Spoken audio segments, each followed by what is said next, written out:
to the Edifice of Trust podcast. The Edifice of Trust podcast is a thoughtful discussion of today's current events from the perspective of America's founding principles.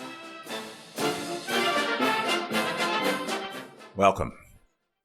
From heart-pumping music to head-thumping commentary.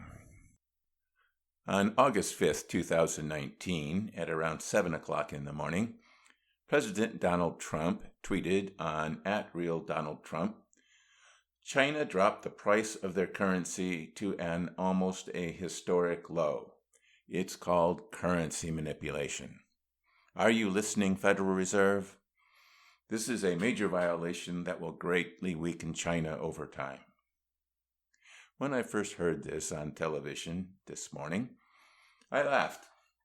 In less than 140 characters, President Trump not only accused China of being a currency manipulator, he also pressured the Federal Reserve to lower interest rates in order to weaken the dollar, which is, currency manipulation. Let's face it, the president appears to show a very shallow understanding of economics and foreign trade, and their impact on U.S. foreign policy. In his tweets and campaign rally comments, he presents a world view that is a zero-sum game. He rejects the possibility of a win-win scenario. He says he wants fair trade, but what he seems to mean is that he wants a trade deficit that is a big, fat zero. Unfortunately, economic reality trips him up.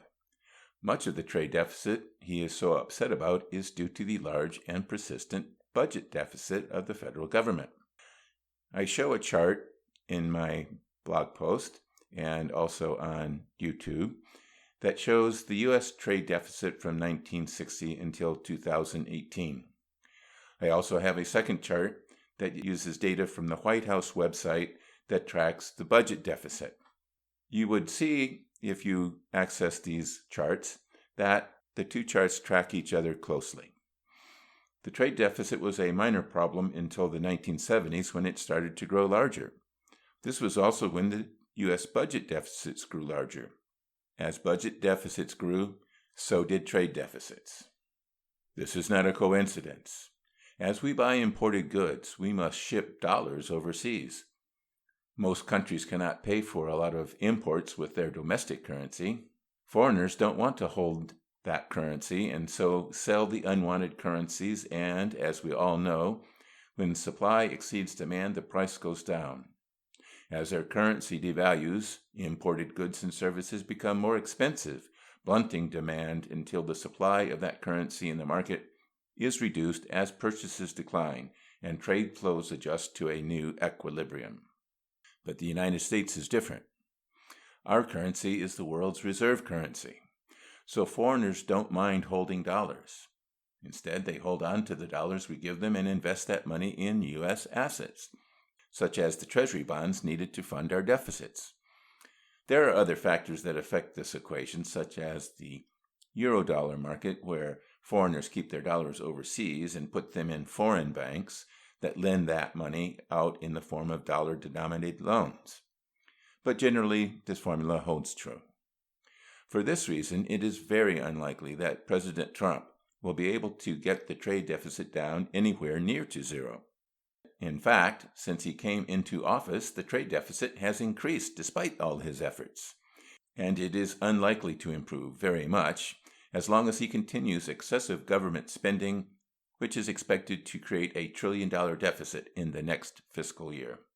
Despite this grim reality, and also despite the opposition of most of his closest advisors, according to a Wall Street Journal article, President Trump is doubling down on the looming trade war with China, slapping tariffs on an additional $300 million in Chinese exports.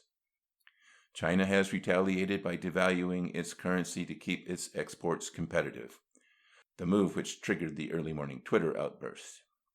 All the uncertainty created by fears of a trade war with China is undoing the beneficial effects of the Trump tax cuts and his deregulation of President Obama's overly stringent grip on business.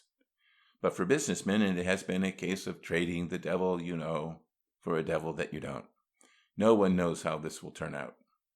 As a nationalist populist, President Trump has fallen into the same error as all the progressive populists clambering the crowded stage to be the next populist in chief.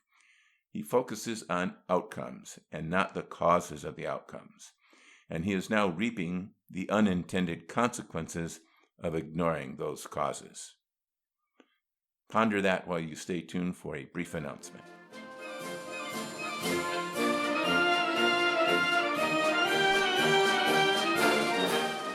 Whew! We made it. We survived the second year of the presidency of Donald J. Trump. And I wrote a book about it. 2018, Surviving Trump, documents many of the trials and tribulations that we faced during 2018 and analyzes their importance from the perspective of America's founding principles. Available on the internet at Amazon and Barnes & Noble as well as other retailers. Links to 2018 Surviving Trump and my other books are available on my website, www.edificeoftrust.com.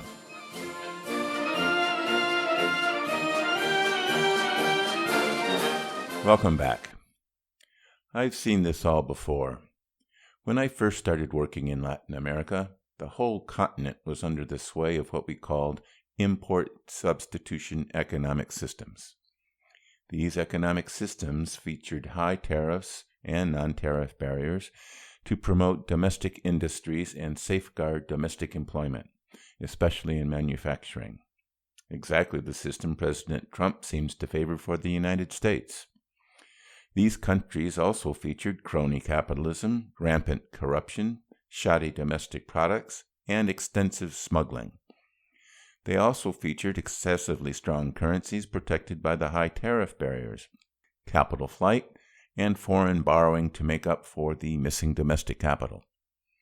Only Chile, under Pinochet, was making any economic reforms thanks to the help of the Chicago Boys, a group of economists trained at the University of Chicago under the tutelage of Milton Friedman. But the house of cards that was the import substitution countries was about to fall. Reviewing the credit files of my employer in Mexico, the credit officers assured me that our clients were sound and that the dollar-denominated loans we had lent were safe. They pointed out that while the exchange rate for the Mexican peso was at about 20 to the dollar, they had done sensitivity analyses of exchange rates all the way up to 75 to 1, and our clients could still repay their loans. During my visits to Mexico in 1982, the peso went to 45, then 70, and by the end of the year, 150 to 1. Our clients were all broke. Mexico collapsed in 1982 and created a cascade of failed economies across the continent and around the world. The 1980s are known as the lost decade, or década perdida, in Latin America because of the economic hardship most countries endured.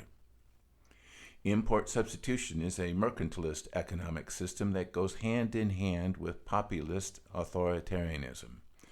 During the década perdida, dictatorships in Argentina and Brazil fell as economic conditions provoked civil unrest that even the authoritarian boot of dictatorship could not contain. Somehow, the Partido Revolucionario Institucional, or PRI, in Mexico managed to hang on until the year 2000. State capitalism is a form of mercantilism practiced in China, and which is credited for spurring the rapid growth of that country from a poverty-stricken basket case to a formidable world power. But much of that growth has been behind high tariff barriers and heavily subsidized state-owned companies run by party hacks or military officers and funded by loans from state-owned banks. Bitcoin was very popular in China as a means for capital flight until the government cracked down on the cryptocurrency recently. Is this the model that President Trump wants for the United States? Although the United States had a mercantilist economic policy soon after it was founded, as did all the other countries in the world at that time, It was the free market policies that the United States developed that have made it the prosperous nation it is now. And the American people are still relatively free. But that might change if the populists of the left or the right have their way. Thanks for listening.